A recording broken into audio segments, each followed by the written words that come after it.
நேரம் 6 மணி. இலங்கை ஒலிபரப்பு கூட்டுத்தாபனம் செய்திகள். செய்தி ஆசிரியர் ஜொனாய்டம் ஹாரிஸ். வாசிப்பவர் இஸ்மாயில் பி மாரிஃப். முதலில் தலைப்புச் செய்திகள். சுற்றுலா பயணிகளுக்காக நாட்டை திறப்பது குறித்து அரசாங்கம் விசேட கவனம். கொழும்பு மற்றும் கம்பஹா மாவட்டங்களில் தனிமைப்படுத்தப்பட்டுள்ள சில பிரதேசங்கள் நாளை அதிகாலை 5 மணி முதல் தனிமைப்படுத்தலில் இருந்து விடுவிப்பு. கொழும்பு மாவட்டத்தில் மேலும் சில பிரதேசங்களை தனிமைப்படுத்த ஏற்பாடு. இன்று காலை வெளிநாடுகளில் நெருக்கடிக்குள்ளாகியிருந்த மேலும் 488 பேர் நாடு திரும்பியுள்ளார்கள். நாளை முதல் பஸ் வண்டிகள் வழமை போன்று சேவையில் ஈடுபடும் என்கிறது இலங்கை போக்குவரத்து சபை. நாடு பூராகவும் 341 உள்ளூராட்சி மன்ற பிரதேசங்களில் பாதை அபிவிருத்தி பணிகள் ஆரம்பம்.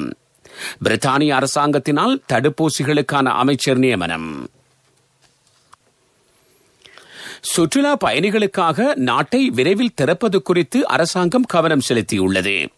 இது தொடர்பில் சுகாதார மற்றும் சுற்றுலாத்துறை சார் அதிகாரிகளுக்கிடையில் அடுத்த வாரம் விசேட கலந்துரையாடல் ஒன்று இடம்பெற உள்ளது. சுகாதார பிரிவு பரிந்துரைகளுக்கு அமைய சுற்றுலா பயணிகளுக்காக நாட்டை மீண்டும் திறப்பதற்கு தேவையான நடவடிக்கைகள் குறித்து அங்கு கலந்துரையாடப்படும் என அமைச்சர் பிரசன்ன ரணதுங்க தெரிவித்துள்ளார். சுகாதார அமைச்சர் திருமதி பவித்ரா வன்னியாராச்சி உள்ளிட்ட சுகாதாரத்துறை உயர் அதிகாரிகளும் சுற்றுலாத்துறை உயர் அதிகாரிகளும் இந்த கலந்துரையாடலில் பங்கேற்பார்கள். முதலாவது கொரோனா அலை கட்டுப்படுத்தப்பட்ட பின்னர் சுற்றுலா பயணிகளை குழுக்களாக நாட்டுக்கு அழைப்பது குறித்து அரசாங்கம் கவனம் செலுத்தியிருந்தது. இதன் பிரகாரம் 44,000 வெளிநாட்டு சுற்றுலா பயணிகளை நாட்டுக்கு தெரிவிப்பதற்காக பிரதமரும் சுற்றுலாத்துறை அமைச்சரும் முன்வைத்த யோசனைக்கு அமைச்சரவை அனுமதி வழங்கியமை இங்கு குறிப்பிடத்தக்கது.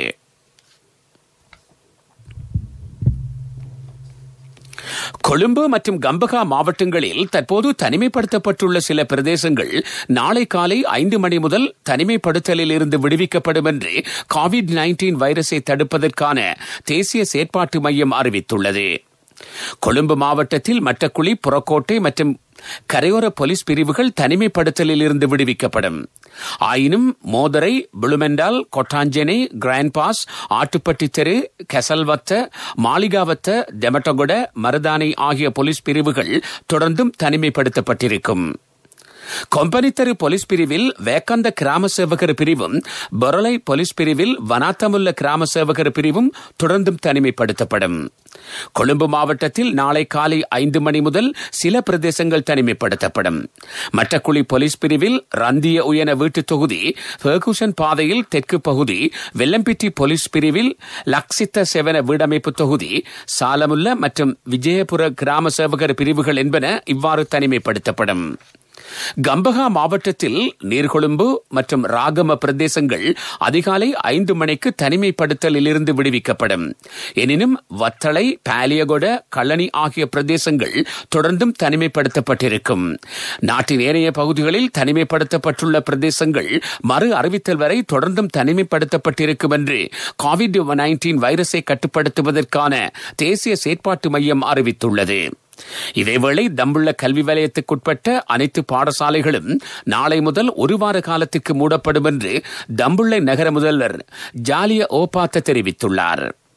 COVID-19 தொற்றுக்குள்ளானவர்களின் பிள்ளைகள் பாடசாலைக்கு வரலாம் என்ற சாத்தியப்பாட்டை கருத்தில் கொண்டு இந்த தீர்மானம் மேற்கொள்ளப்பட்டுள்ளது. கலேவல கல்கிரியாகம பகுதியில் ஒரு விவசாயி COVID தொற்றுக்குள்ளானதை அடுத்து அண்மையில் கல்கிரியாகம பாடசாலை மூடப்பட்டமையும் குறிப்பிடத்தக்கது. COVID-19 தொற்று ஆபத்து காரணமாக வெளிநாடுகளில் நெருக்கடிக்குள்ளாகிய மேலும் 488 இலங்கையர்கள் இன்று காலை நாடு திரும்பியதாக COVID-19 வைரஸை தடுப்பதற்கான தேசிய செயற்பாட்டு மையம் அறிவித்துள்ளது. இதன்படி மாலைத்தீவிலிருந்து 69 பேரும், கட்டாரிலிருந்து 45 பேரும், துபாயிலிருந்து 292 பேரும் நாடு திரும்பியுள்ளார்கள். அத்தோடு ஆஸ்திரேலியாவிலிருந்து 4 பேரும், இந்தியாவிலிருந்து 4 பேரும் இலங்கையை வந்தடைந்துள்ளனர். இவர்கள் அனைவரும் முப்படையினரால் நிர்வகிக்கப்படும் தனிமைப்படுத்தல் மத்திய நிலையங்களுக்கு அனுப்பி வைக்கப்பட்டுள்ளனர். நாளை முதல் பஸ் வண்டிகள் வழமை போன்று சேவையில் ஈடுபடும் என இலங்கை போக்குவரத்து சபை அறிவித்துள்ளது.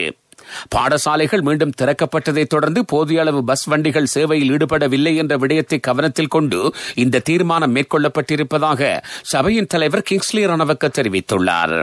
நீங்கள் கேட்டுக்கொண்டிருப்பது இலங்கை ஒலிபரப்பு கூட்டுத்தாபனத்தின் செய்திகள்.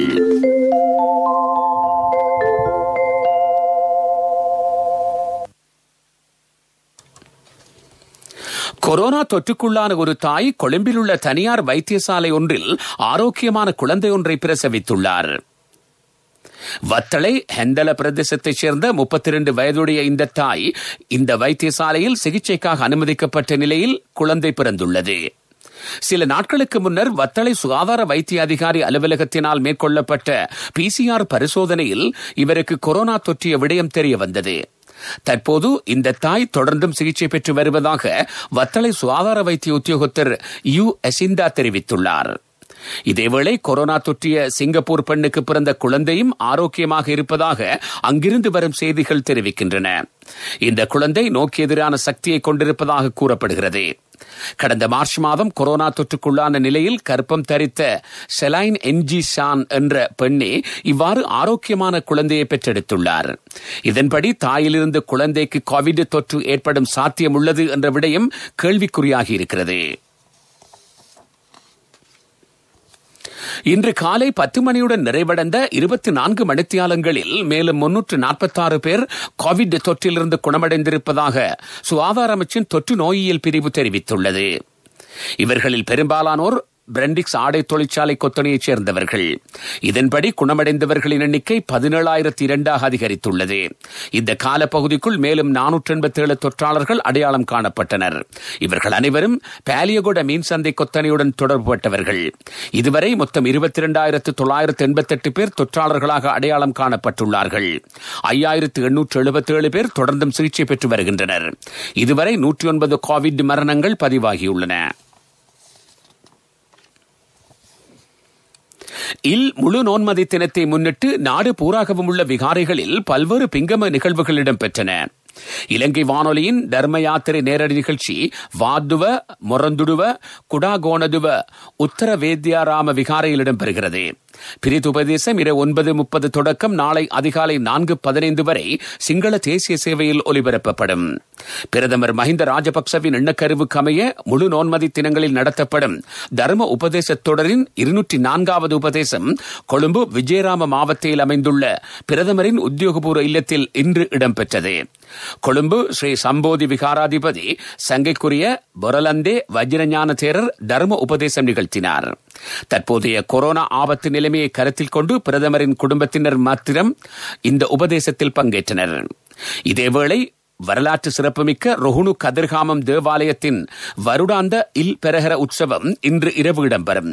இந்த தேவாலயத்தில் இந்த வருடம் இடம்பெறும் கடைசி பெரஹர இதுவாகும்.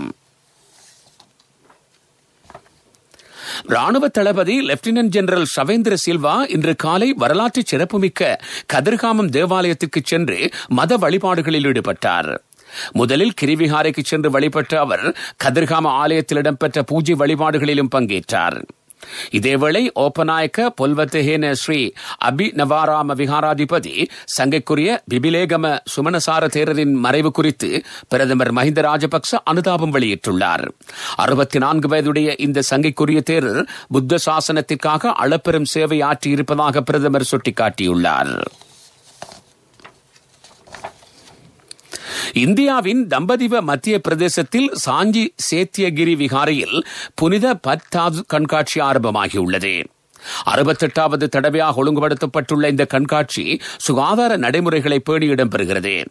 மத்திய பிரதேஷ் மாநிலத்தின் பொது சுகாதார மற்றும் குடும்ப சுகாதார அலுவல்கள் அமைச்சர் டாக்டர் சுப்ரராம் சௌத்ரி ஆரம்ப நிகழ்வில் பங்கேற்றார்.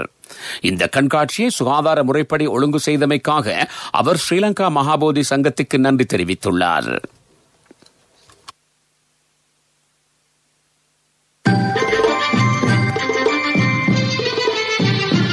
பிரதான செய்தி வழங்குவோர் ஒவ்வொரு வீட்டிலும் இருக்க வேண்டிய வீட்டு வைத்தியர் சித்தாலேப.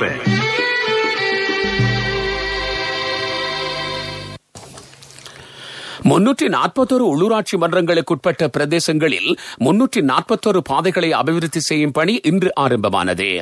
ஆரம்ப நிகழ்வை குறிக்கும் வகையில் ஜாயல தெரேசா மாவட்டத்தில் இருந்து ரிலவுல்ல பிரதேசம் வரையிலான பாதை காப்பற்றிட்டு அபிவிருத்தி செய்யும் பணி அமைச்சர் ஜான்ஸ்டன் பெர்னாண்டோ தலைமையில் ஆரம்பித்து வைக்கப்பட்டது.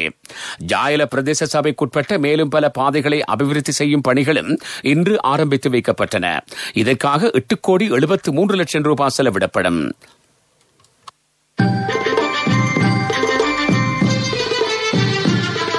பிரதான செய்தி வழங்கியோர் ஒவ்வொரு வீட்டிலும் இருக்க வேண்டிய வீட்டு வைத்தியர் சித்தாலேபன். உங்கள் கவனத்திற்கு நாட்டில் தற்சமயம் நிலவும் சீரற்ற காலநிலை காரணமாக டெங்கு நுளம்புகள் உருவாகும் அபாயம் காணப்படுவதாக சுகாதாரத்துறையினர் அறிவித்துள்ளார்கள். இதனால் சுற்றுச்சூழலை சுத்தமாக வைத்திருப்பது அவசியம். நீர் தேங்கி நிற்கும் இடங்கள் பற்றியும் கவனம் செலுத்துமாறு சுகாதார அதிகாரிகள் கோரிக்கை விடுத்துள்ளார்கள். சுற்றுச்சூழலை சுத்தமாக வைத்திருப்பதன் மூலம் டெங்கு நுளம்புகள் உருவாவதை தடுக்க முடியும் என்றும் அவர்கள் சுட்டிக்காட்டியுள்ளார்கள். உங்கள் கவனத்திற்கு உலகச் செய்திகள்.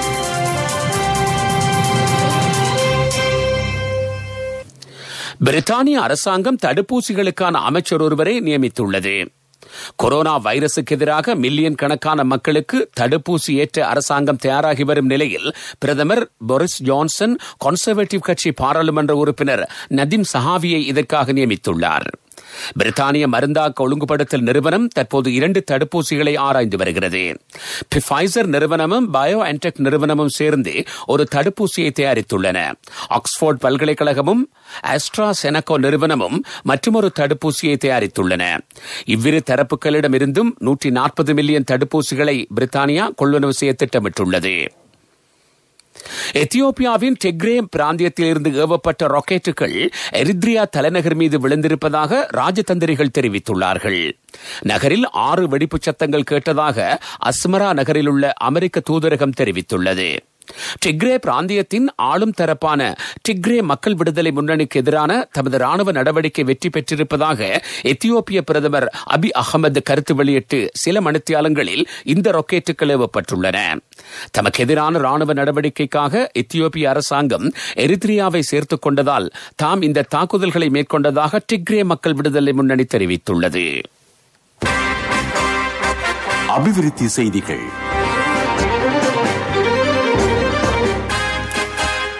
உங்களுக்கு வீடு நாட்டுக்கு எதிர்காலம் என்ற வேலை திட்டத்தின் கீழ் மட்டக்களப்பு மாவட்டத்தில் 297 வீடுகள் அமைக்கப்பட உள்ளன. ஜனாதிபதி கோட்டாபய ராஜபக்சவின் சுபிட்சத்தின் நோக்கு கொள்கை பிரகடனத்திற்கு அமைய பயனாளிகள் தெரிவு செய்யப்பட்டுள்ளார்கள். 212 வீடுகளுக்கான கட்டுமான பணிகள் இடம்பெற்று வருகின்றன. 71 வீடுகளின் நிர்மாண பணிகளுக்காக 1 லட்சம் ரூபாய் காசோலை முதல் கட்டமாக வழங்கி வைக்கப்பட்டுள்ளது. மேலும் 14 வீடுகளுக்கான பயனாளிகள் தெரிவு செய்யப்பட்டுள்ளார்கள். ஒவ்வொரு வீடும் 6 லட்சம் ரூபாய் செலவில் அமைக்கப்பட உள்ளது. அபிவிருத்தி செய்தி கேட்டீர்கள். விளையாட்டுச் செய்திகள்.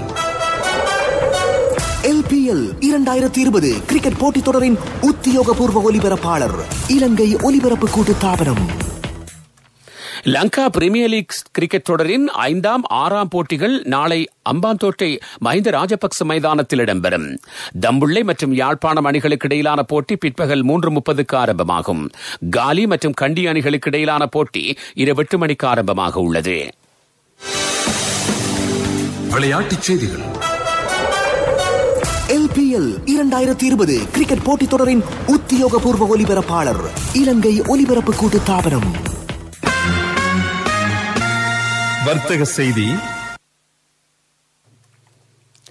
தமது வங்கியில் கடன் அட்டை வைத்திருப்பவர்கள் மாதாந்த கடன் அட்டை கூற்றில் காணப்படும் QR இலக்கத்தை ஸ்கேன் செய்து சௌகரியமாகவும் விரைவாகவும் தமது கொடுப்பனவை செலுத்துவதற்கான வசதியை இலங்கையில் முதல் தடவையாக கமர்ஷியல் வங்கி அறிமுகப்படுத்தியுள்ளது. காம்பேங்க் Q+, காம்பேங்க் ஃபிளாஷ் அல்லது எந்தவொரு QR கொடுப்பனவு செயலி ஊடாகவும் குறிப்பிட்ட QR இலக்கத்தை ஸ்கேன் செய்ய முடியும். இதற்காக எந்த கட்டணமும் அறவிடப்பட மாட்டாது.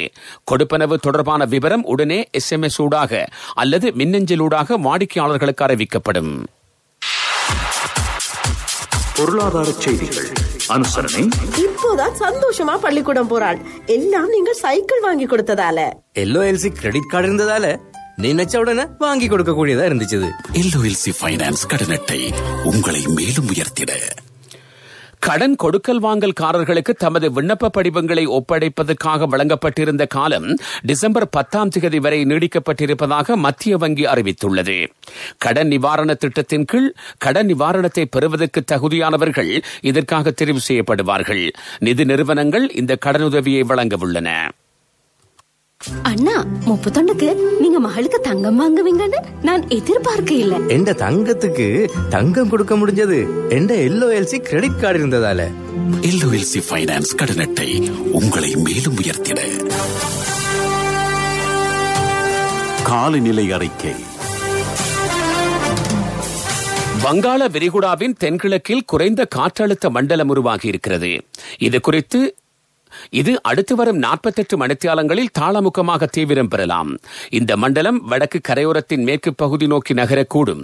அடுத்து வரும் நாட்களில் இலங்கையின் நிலப்பரப்பிலும் இலங்கையை சூழவுள்ள கடற்பரப்பிலும் இதன் தாக்கம் இருக்கும் என்று வளிமண்டலவியல் திணைக்களம் அறிவித்துள்ளது.